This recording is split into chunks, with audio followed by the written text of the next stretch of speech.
Narito ang mga headline news.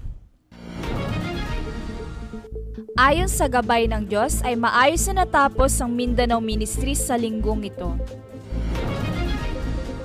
Ang mensaheng ipinahayag mula sa ating pulpit message nakaraang linggo ay The Tower of Babel Incident and My Mission mula sa Genesis chapter 11 verse 1 to 9 at chapter 12 verse 1 to 4. Magandang araw! Narito ang OLMC News. Sa linggong ito, ayon sa gabay ng Diyos, ay maayos na natapos ang ministry sa Mindanao.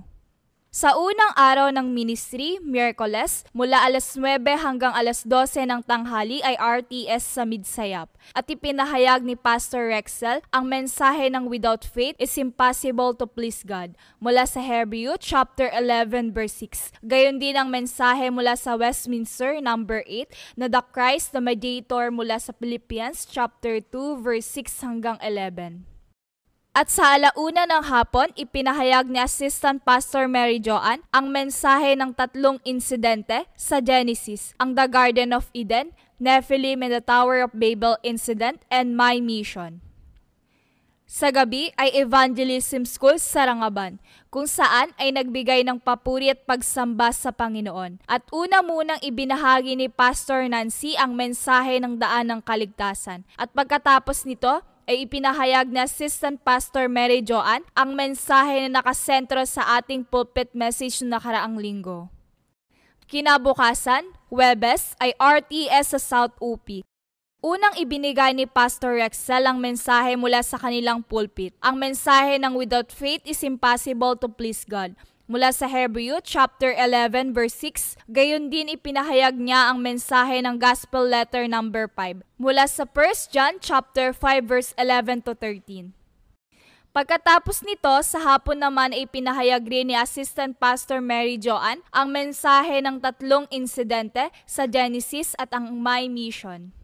Sa huling araw ng ministry, Biyernes, ay Evangelism School sa Matalam, kung saan una munang ipinahayag ang mensahe ng daan ng kaligtasan, gayon din ang mensahe ng ating pulpit nung nakaraang linggo.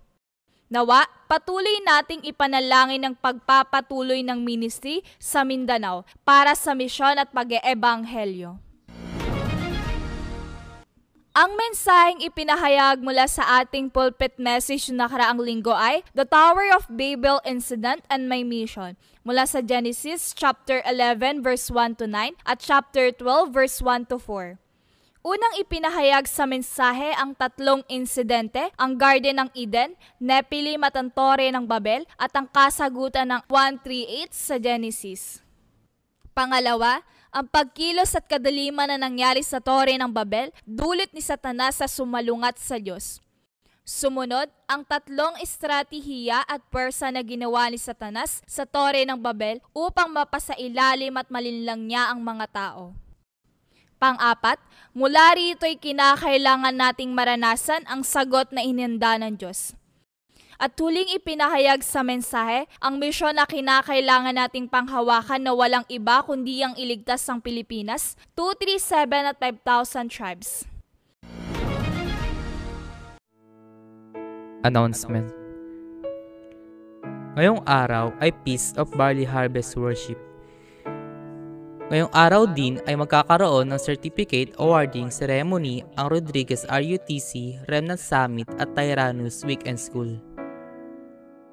Mamayang hapon ay devotion worship ng San Rafael Wawa Regional Church. Sa July 22 hanggang July 25 ay Regional Church Ministry sa Lanyera at Santiago. Sa July 24 at July 25 ay Leaders Training para sa World Remnant Conference sa Dokpuyong RUTC. Sa susunod na linggo, July 27 ay Evangelism Camp sa Mascap at pagbuo ng Regional Church doon.